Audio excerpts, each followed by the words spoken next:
ವಿಜಯಪುರದ ಬಸವನ ಬಾಗೇವಾಡಿ ಬಳಿ ಅಪಘಾತ ಸಂಭವಿಸಿದೆ. ಮನುಗುಳಿ ಪಟ್ಟಣದ ಬಳಿ ಅಪಘಾತ ನಡೆದಿರುವಂಥದ್ದು, 5 ಸಾವನ್ನಪ್ಪಿದ್ದಾರೆ.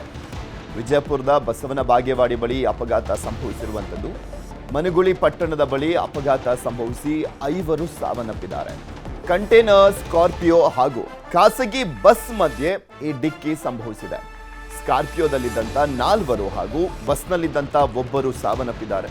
ಹಲವು ಮಂದಿಗೆ ಗಾಯಗಳಾಗಿರುವಂಥದ್ದು, ಆಸ್ಪತ್ರೆಗೆ ದಾಖಲು ಮಾಡಲಾಗಿದೆ.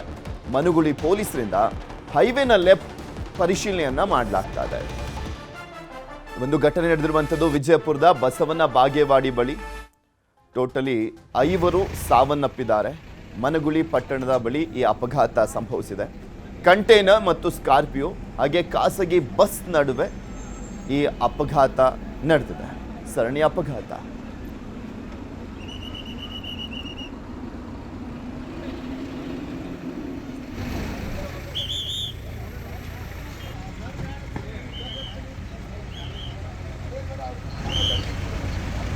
हाँ सर, यस सर, ಆ ದೃಶ್ಯಾವಳಿಗಳಲ್ಲಿ ತೋರಿಸ್ತಾ ಇದೀವಿ, ಗಮನಿಸ್ಬೋದು ಆಕ್ಸಿಡೆಂಟ್ ಆಗಿರುವಂಥದ್ದನ್ನು, ಎಷ್ಟು ಭೀಕರವಾಗಿ ಆಕ್ಸಿಡೆಂಟ್ ಆಗಿದೆ ಅನ್ನೋಂಥದ್ದನ್ನು. ಟೋಟಲಿ 5 ಸಾವನ್ನಪ್ಪಿದ್ದಾರೆ.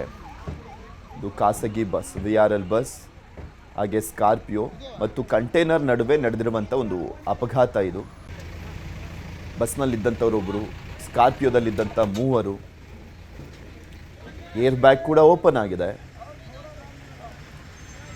ಹೀಗಿದ್ರೂ ಕೂಡ ಎಷ್ಟು ಸ್ಪೀಡ್ನಲ್ಲಿ ಬಂದಂಥ ಒಂದು ಕಾರಣಕ್ಕೋಸ್ಕರ ಈ ಒಂದು ಭೀಕರ ಅಪಘಾತ ಸಂಭವಿಸಿದೆ ಅಂತ ಕಾಣಿಸುತ್ತೆ. ಬಿಕಾಸ್ ಇಲ್ಲಾಂದಿದ್ರೆ ಆ ರೀತಿಯಾಗಿ ಸ್ಕಾರ್ಪಿಯೋ ಜಖಮ್ ಆಗ್ತಾ ಇರಲಿಲ್ಲ.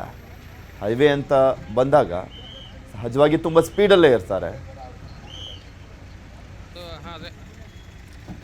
ಅಲ್ಲಿ ಮೃತದೇಹಗಳನ್ನು ತೆಗಿಲಿಕ್ಕೂ ಕೂಡ ಹರಸಾಹಸ ಪಡಬೇಕಾಯಿತು ಅಂತ ಪರಿಸ್ಥಿತಿ ಇತ್ತು.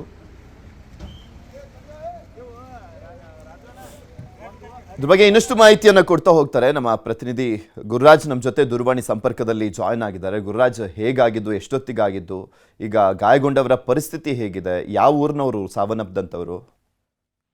ಪೃಥ್ವಿರಾಜ್, ಏನಂತಂದ್ರೆ ಕೆಲವೇ ಗಂಟೆಗಳ ಹಿಂದೆ ವಿಜಯಪುರದ ಮನುಗುಳಿ ಕ್ರಾಸ್ ಏನಿದೆ, ಬಸವನ ಬಾಗೇವಾಡಿ ಸಂಪರ್ಕ ಕಲ್ಪಿಸುವಂತ VRL ಬಸ್ ಮತ್ತೆ ಕಂಟೈನರ್ ಮತ್ತೆ ಸ್ಕಾರ್ಪಿಯೋ ಈ 3 ನಡುವೆ ಒಂದು ಅಪಘಾತ ಸಂಭವಿಸಿ ಒಂದು ಪ್ರಕರಣ ನಡೆದಿರುತ್ತದೆ.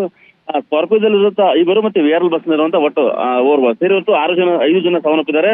ಅದೃಷ್ಟವಶ ಸ್ಕಾರ್ಪಿಯೋದಲ್ಲಿರುವಂತಹ 1 ಮಗು ಬದುಕಿರುವಂತದ್ದು. ಪ್ರಾಥಮಿಕ ಮಾಹಿತಿ ಪ್ರಕಾರ ಬಳ್ಳಾರಿಯಿಂದ ಮುಂಬೈಗೆ ಈ ಬಸ್ ತೆರಳುತ್ತಾ ಇತ್ತು. ಮತ್ತೆ ಇವರು ಸಹಿತ ಎಲ್ಲಿರೋ ಅನ್ನೋದ್ರ ಬಗ್ಗೆ ಮಾಹಿತಿಯನ್ನು ಕಲೆ ಹಾಕ್ತಾ ಇದ್ದಾರೆ. ಆದ್ರೆ ಬಳ್ಳಾರಿಯಿಂದ ಮುಂಬೈಗೆ ತೆರಳುತ್ತಾ ಇರೋ ಕಾರಣಕ್ಕೆ ಬಹುತೇಕ ಬೇರೆ ರಾಜ್ಯದವರು ಇರ್ಬೋದು ಅನ್ನೋ ಒಂದು ಪ್ರಾಥಮಿಕ ಮಾಹಿತಿ ಇರುವಂತದ್ದು.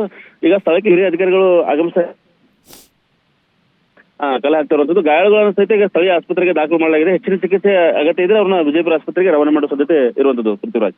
ಓಕೆ, ಧನ್ಯವಾದ ಗುರುರಾಜ್ ನಿಮ್ಮೆಲ್ಲ ಮಾಹಿತಿಗಾಗಿ.